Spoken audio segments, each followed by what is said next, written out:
Episode 20. A lot of learning, a lot of growing, a lot of life.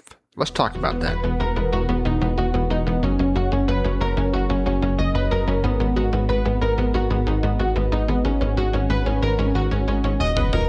Hello, everybody. Welcome back to Mostly Me, Occasionally Wise. I am your host, Brian, and this is episode 20.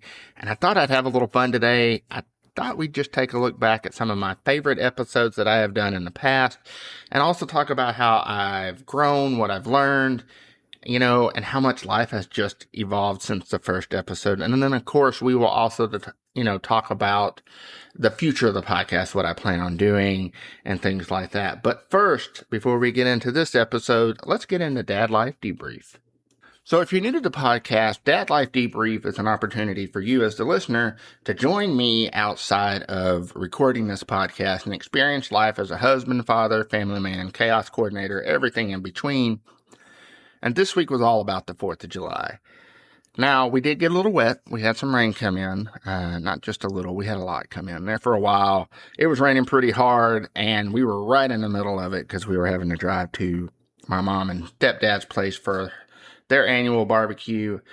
And there were a couple of times I thought I was going to have to pull over because the rain was just really, really heavy. But, of course, before we left, we went on the firework hunting adventure. And there's a place here close to the house. So we went there. And we set a budget, obviously, because fireworks are super expensive. And it's funny how you notice the taste and fireworks between the two kids, my 13-year-old and my 4-year-old. My 4-year-old is all about popular characters and cartoons and video games and things like that. And of course, anything that pees and poops. And so the first thing he gravitated towards was a dog firework that poops. And he thought it was the greatest thing in the world. He had a good laugh about it. Of course, we got 2 or 3 of those. And of course, there was chickens that lay eggs and things like that. He got a couple of night works. He got this firework that was based around Mario from the Super Mario games, which ended up being a really pretty firework. And then, of course, when you get to the 13-year-old, he's all about the Roman candles and the firecrackers and the bottle rockets and things that just make loud noises. Because I guess at 13 years old, that's just what you're into. We did a lot of, when I was younger, we did a lot of bottle rocket wars. A lot of unsafe stuff with bottle rockets. So I noticed that hasn't changed over the years, and he wanted to do the same thing. So we did that. Of course, we got some night works. Some were really pretty. And we ended up spending almost like $140. And I was like, geez. And of course, they give you these baskets, these little hand baskets to put all these fireworks in. So you're thinking you've bought a whole lot of fireworks. You're like, okay, I've gotten a lot of bang for my buck with this, no pun intended. And then they load it up in a sack and you take it home. And of course, I get a big old cardboard box and put everything in there. And I'm like, man, there's not a whole lot here. Did we get everything? And of course, I had Becca come in on the cover, everything. And she's like, yeah, we got everything. It's just, dang. So yeah, that's where they get you. You buy all these cool things and they condense it into this pile while you're shopping and then put it in a paper sack to make it look like, you've bought so much. And then when you finally get it out on display, you're like, geez, this isn't as much as I thought it was going to be. And, I was a little frustrated, I'm not going to lie. But at the same time, these were fireworks that my boys picked out. And I was looking forward to watching them shoot them off because I mentioned, I believe in the last episode, I'm kind of at this age where I don't have to buy fireworks to enjoy the 4th of July. I get more enjoyment watching everyone else shoot off theirs, especially the little kids.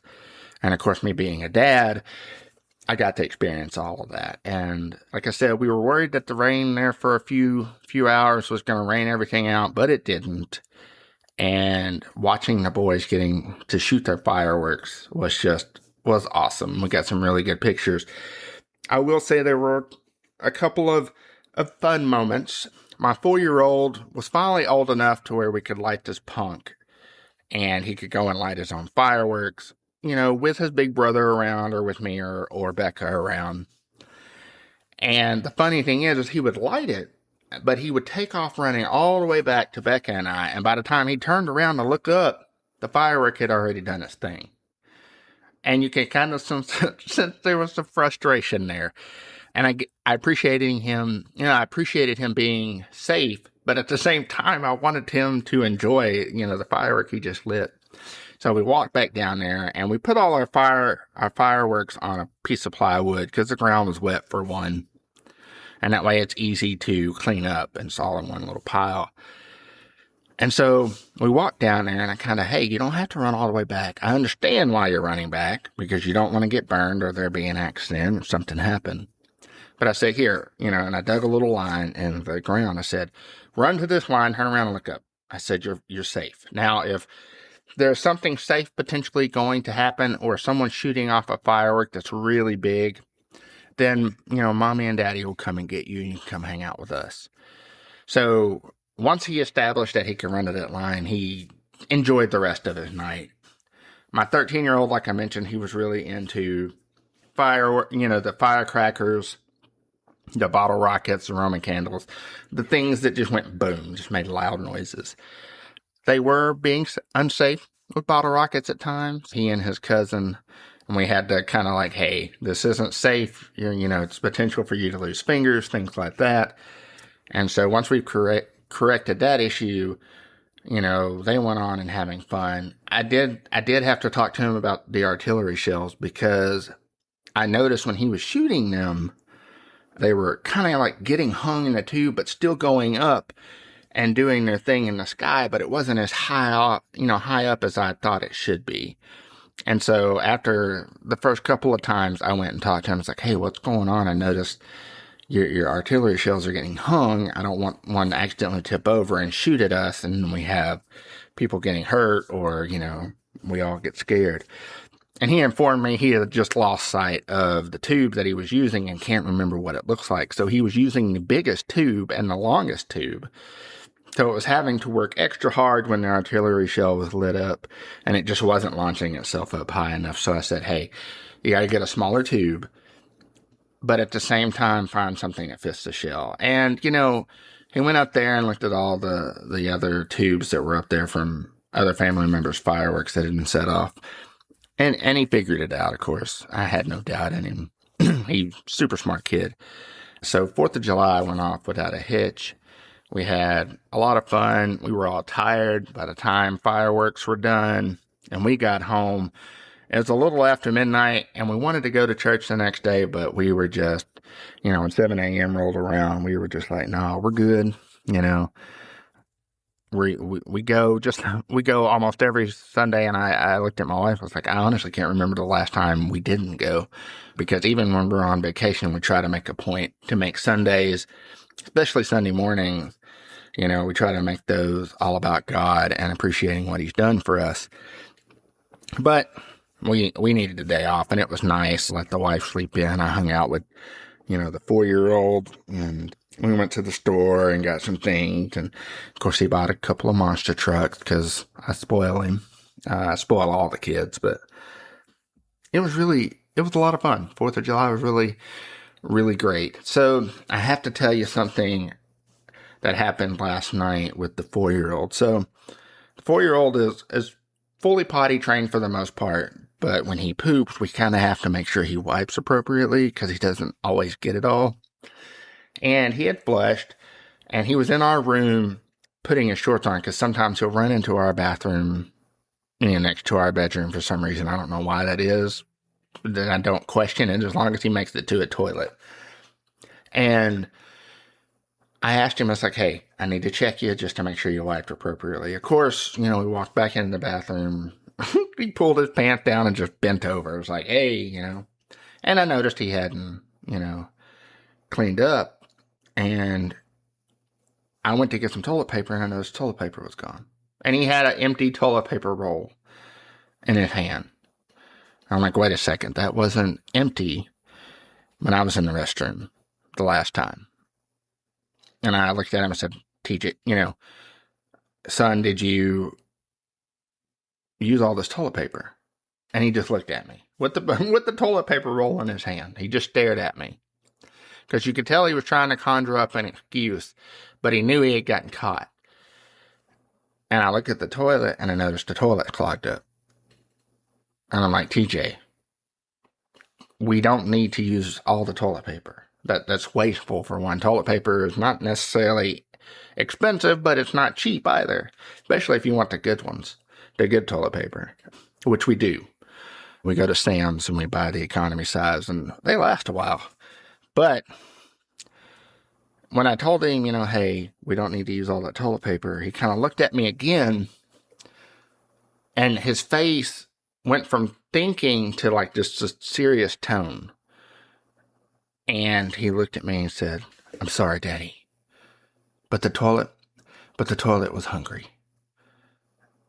And I just kind of, trying to process what he just told me. And of course, after he delivered this famous line, he put the toilet paper tube up to his mouth and started making noise with his little toilet paper trumpet and walked on out of the room. And of course, at that moment, I kind of smiled and I was like, and then I unclogged the toilet. And of course, I told Becca about the toilet paper needing to be fed apparently on a consistent basis, that we were going to have to look at getting more toilet paper so we can, make Mr. Toilet happy. And so it's always something with, especially the 4-year-old. He's so animated. He's so creative. And he's always thinking. If you have younger kids, pay attention to them every now and then, especially when they're playing by themselves, and you can see the wheels turning. And a lot of times they're coming up with just this insanely creative stuff. With my 4-year-old, it's talking monster trucks and things like that, and toilet paper trumpets, and making, music and putting on concerts and twerking and things like that. It's amazing, how creative your kids can truly be. So, now that we've done Dad Life Debrief, let's get into episode 20. So, before we start looking back, I want to say this. I'm not going over every episode. We'd be here all day if that were the case. I really just want to pull out some episodes that were really crucial for me, as far as learning, growing, and just kind of developing my own style when it comes to this podcast. And you have to start with episode number 1, which was the 80s Did It Better, my top 10 movies and hot takes. And it was all about 80s movies. I love 80s movies. And it was crazy because that one dropped on February 25th. I didn't realize that until just now, honestly. I've been doing this for a while. Man, time does really fly. But back to the episode. With this episode, this was a learning and a growing experience. It was also my most cringiest episode because there were a lot of things I could have done better. Looking back now, I don't regret doing the episode, because in order to learn and grow, you have to start somewhere. And yes, it was a lot of fun to do. It really was. I love talking about movies, especially when it comes to 80s and 90s, just all the movies I grew up with. And it's always fun to talk how much of an impact they have on me and had a hand in creating who I am now. I still think E.T. is a highly overrated movie. And I'm not real high on the Goonies. I don't know if it's just because, again, something that was just consistently on the TV all the time, I just kind of got burnt out on it. I don't know. I did introduce it to my daughter. I introduced it to my 13-year-old son. They enjoyed it. We haven't done it with my 4-year-old yet because there are some pretty scary scenes, and I don't know if he's just quite ready for that. But definitely, as far as the episode where I learned a whole lot and I grew a lot, was from that first episode. Obviously, through all the episodes, there's a little bit of learning and growing, but man, that first episode, while it was fun to do and it was my starting point, I still cringe just thinking about it because man. Yeah, if you go back and listen to it, you can clearly see it had been a while since I had done anything in the podcast world, and it was rough, but enjoyable, but definitely rough. The next episode I really want to focus on, and it's actually one of the most downloaded episodes, was the episode about my kids. and how they're all three different now. They all have different journeys. I have talked about in the past and in this episode as well, the Three Kids, Three Journey episode, and how my two boys are adopted. And I kind of touched base on the adoption process, but I also talked about the joys and struggles that come with adoption. And this was a very sincere episode. It was also a very hard episode because it pointed out a lot of things that I really needed to work on, especially when it came to my 13-year-old. My 13-year-old and I have had our struggles in the past. Yes, things are a lot better now, but in March when I recorded this episode, we were kind of in a rocky position. Our relationship was needless to say, rocky. It was rough. And I was at a point to where I was reaching for anything that would make our relationship better. And it didn't occur to me until after I recorded this episode that I was part of the problem. It wasn't, don't get me wrong, a lot of it is his past before he moved in with us, but I wasn't being the best person I could be to him. A lot of it has to do with his ADHD. I was very ignorant, was very uneducated with it. I was very old school when with the approach to ADHD. Of course, since then, I have educated myself. I have a better understanding of it, and it has improved our relationship tremendously. But yes, definitely. And honestly, the Three Kids, Three Journey episode is probably one of my favorites because I love talking about my kids. I love talking about my family in general, but man, that one really was, like I said, a lot of fun to record, but at the same time, it was really an eye-opening experience because you don't realize a lot of things until you either talk about them or you hear it from someone else. And in this case, after recording, I sat down. I always, listen to my episodes I try to listen to my episodes before I put them out there. There is one episode where editing wasn't the greatest, but with this episode, I really listened to it, and it just really, it really spoke to me and made me realize how much I needed to change.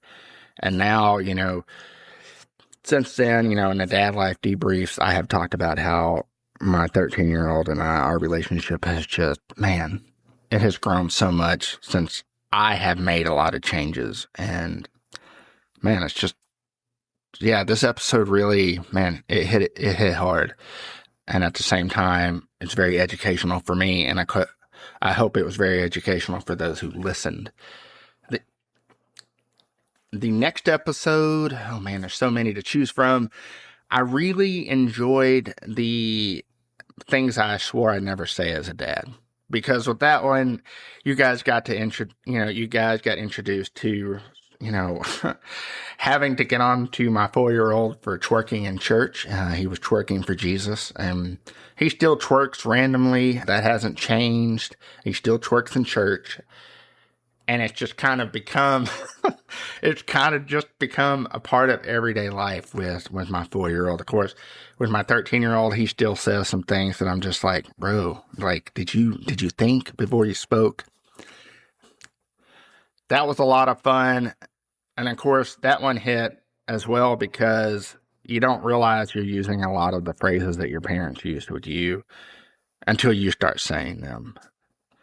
And it's just, if you haven't listened to that one really, that one kind of one of those just like, I'm becoming more of my parents than I realized kind of episode.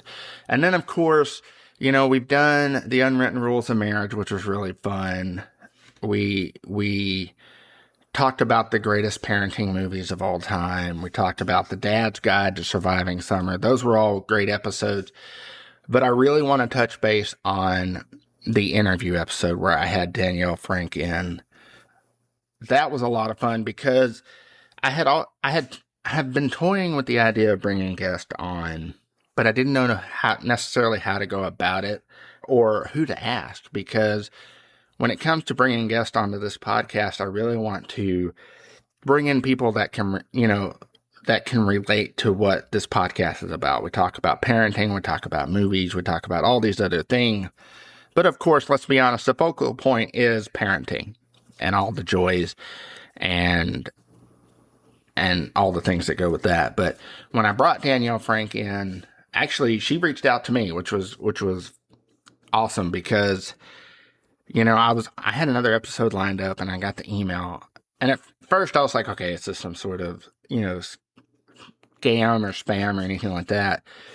And it was a legit email, and I did my research on her and I talked to my wife about it. And I was like, this is awesome. This person's reached out to me. I mean, I'd be silly, to pass it up. So I reached out to her and she was really cool, back and forth on email.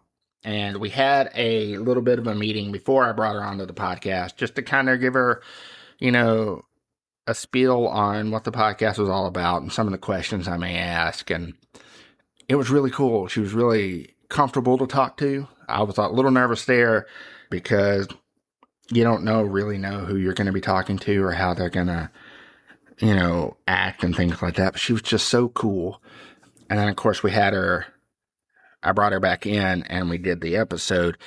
And if you listen to the episode, you can clearly tell I was nervous because this was my first interview, especially with someone who had written a book, who had worked in Hollywood, who had accomplished so many things. And I wanted to make sure we covered all of those things because those were important to her. And I want, our guests to feel like they're appreciated, on our episode.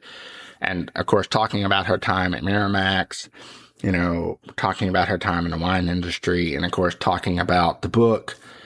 It was a lot of fun. And here recently, that was probably one of the episodes where I learned more about myself and how I just need to be able to relax because at the end of the day, yeah, these people may have accomplished all these great things, but they're human beings at the end of the day. I have no problem talking to the pizza delivery guy. I have no problem talking, to the old lady at the grocery store. But I was really nervous talking with someone that was on the podcast because I wanted her to feel like she could come back if she wanted to, or I wanted that good rapport with her that, if I wanted to reach out to her and bring her back, we could. And the episode was great. We talked a little bit after. And she had a lot of fun. She'd love to come back. And of course, I plan on bringing her back in future episodes. So let's talk about the future. I started this podcast, as a way of just getting things out there, passing on wisdom. I have had a life. You could probably make a movie based on my life, and it would probably be more of a Lifetime type movie, but I have been through a lot, and I wanted to share everything that I've learned with other people because other people struggle just as much as I did, or they may have it worse than I do, and I really just wanted to make a difference in someone's life. That's why I started this podcast. And what I want to do for the future is I really don't want to change much as far as the content I put out. I enjoy talking about the movies, the music, the marriage, the struggles with kids, the funny stories with kids, the dad life debrief. I still want to do all that. But the one thing I really want to bring in for the future is I want to bring in more guests. I will say this. I am going to focus on bringing in guests that are related to the show. So if you're looking for me to bring in big celebrity or something like that, if they don't have any kids or they're not a parent or they don't really have a whole lot to say as far as parenting or just being around kids in general, they may not necessarily make it on the show because we're going to talk about all those things. We're going to talk about parenting, kids. Yeah, we're going to talk about their movies and things like that. But I really want to get to know the guest because, we all know them for who they are as far as celebrities or things like that. But, for me, I want to get to know the person behind everything. And I want to build a relationship, essentially, is what I want to do. So I want to focus on bringing in more guests. It's not going to be something that happens all the time because I still enjoy being able to get on and just talk. And it's just me and you, the listener, and just talking about whatever. I do have at least 20 more episodes lined up. I'm always constantly creating new episodes.